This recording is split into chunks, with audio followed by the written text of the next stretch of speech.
This is a 3D printed car jack, and it's 3D printed on my new dual material printer. This green right here is a rigid PETG plastic, and then the purple on the outside is flexible material, which gives it the ability to move just like this. This was just a fun little weekend experiment, and I was blown away by the results. This thing can impart a tremendous amount of force, way more than I was expecting for something that I think is only a few dozen grams of plastic. So today I want to show you some of the creative stuff I did to make this device and just how cool it actually is. So I recently built a new dual extruder printer from RIGID, and now I've got the capability to print parts that have both rigid and flexible components, like this hand. We have a rigid material on the inside to represent the bones, and then I used a TPU on the outside that gives it some flexibility. Creepily really good print, and it does actually have some of the properties I was looking for. In the past, I've spent a lot of time making enclosures, and I always use 3D printed hinges where you're actually like printing a pin and a slot here. And they can be done print in place, but I thought I would also try using TPU as that membrane that holds it all together.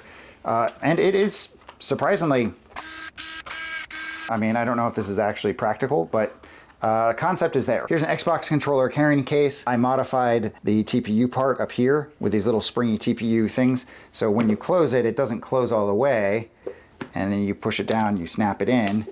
And now the preload of the spring on the controller holds it in. In this case, the green is the TPU and the black is rigid. And I made kind of this raft of rigid material going this way so that the material can only bend around this. And then it's like one of those old boxes that slides, like bread boxes or whatever.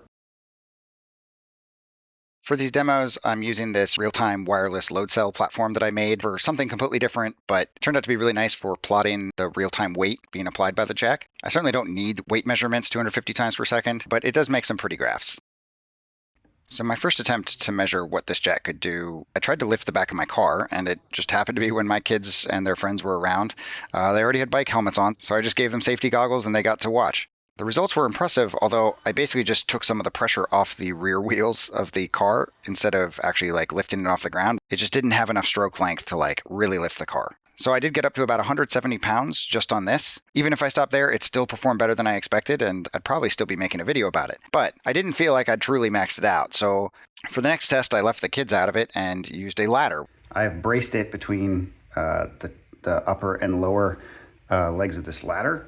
And by definition, if this thing can't hold hundreds of pounds, it doesn't deserve to not be broken. I could do it this way, which would make my life simpler.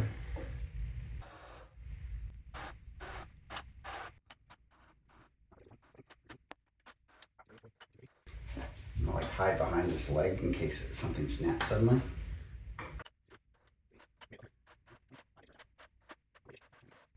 And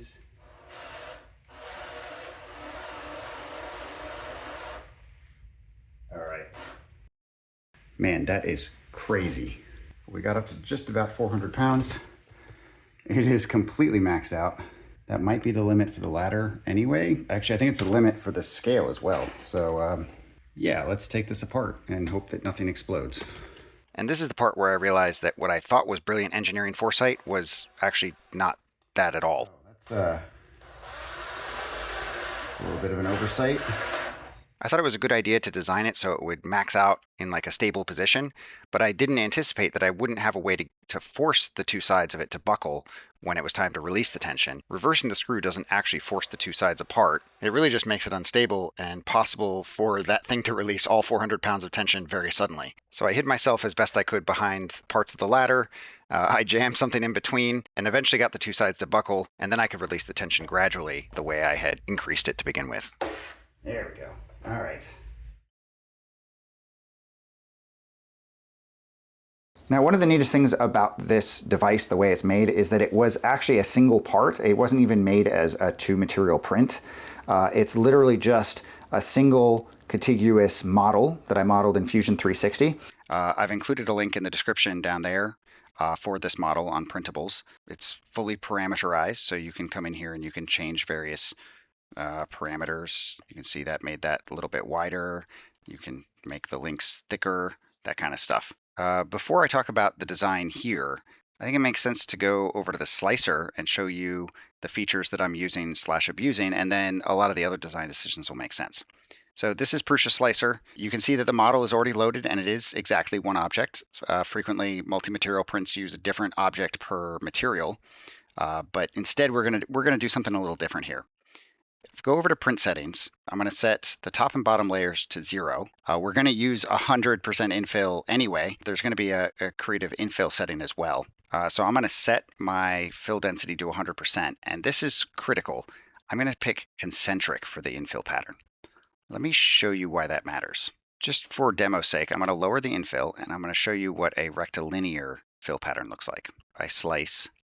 This creates a lattice structure. It's alternating lines going orthogonal to the arm and then like parallel to the arm. What we really want, if we're going for strength, is all of one or the other. It's going to improve adhesion, and it's also going to maximize the strength of that part and make sure everything's uniform and working in the same direction. So if I come up here and I change rectilinear to concentric, and that is what I want. When I go up to 100%, it has these long, straight extrusions, straight up and down, in a way that's very good for the strength of the part, and it's consistent from layer to layer. This is what we want for the infill. Go back to layers and perimeters and make sure that I have 2 parameters. And then finally, I go over to multiple extruders and I use different extruders for the perimeter and the infill. In my case, I've got TPU set up on extruder 1. I want that on the outside. And so extruder 2 will be for the infill. If I reslice it now, it has chosen to print with TPU for just the outer 2 layers of the entire model. And then the rest of it is PETG. That's used for the interior with this nice concentric infill, which should be super strong. Because we've chosen 2 parameters and a 0.6 millimeter line width, the outer 1.2 millimeters of the entire model will be printed in TPU. Now coming back to here, explains why this gap right here is 1.2 millimeters. We can see it on the sketch that I've set all these flexible parts. This part that connects the top and bottom leg together, this little strip that connects the wing, and this part up here, it's all 1.2 millimeters.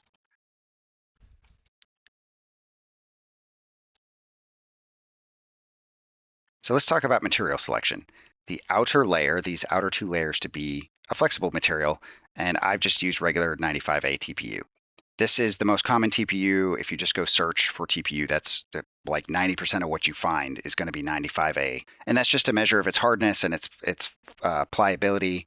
And you can get softer ones, you can get harder ones. This is just the most common TPU, and for a good reason. I was able to successfully lift 400 pounds with this, so even just these 2 layers of TPU are perfectly sufficient. The inner material, though, I would highly recommend against using PLA. It's just not a great mechanical material. Yes, it is stiff, but it has very high creep, which means under constant stress, it loves to deform, especially if the temperature is just a little bit higher than room temperature. Your other primary choices are going to be PETG and ABS or ASA. I've chosen PETG because both of these materials are going to be touching the bed at the same time, so you need to have one temperature that works for both. And although they're slightly different, PETG is usually about 85 Celsius and TPU is usually 50 Celsius. I was able to print at 70 to 75, and they both seemed happy. If you were to pick ABS or ASA, which also sticks well to TPU, 110 Celsius bed is, I would guess that it's not going to be a good experience. But I also guess I've never tried it, so who knows? Someone out there, try printing TPU on 110C bed and let me know. So because this is the internet, I do have to say that something that is this small, that is 3D printed, that can produce and store that much force and energy is probably not the safest. If you're going to play around with this, stay safe.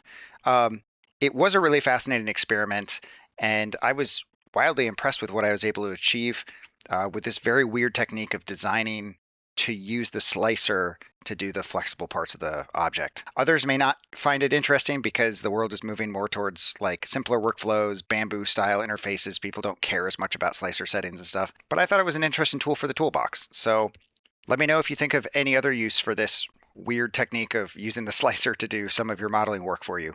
So that's what I got for you this time. If you enjoyed this, give me a like, give me a subscribe. Thanks for watching.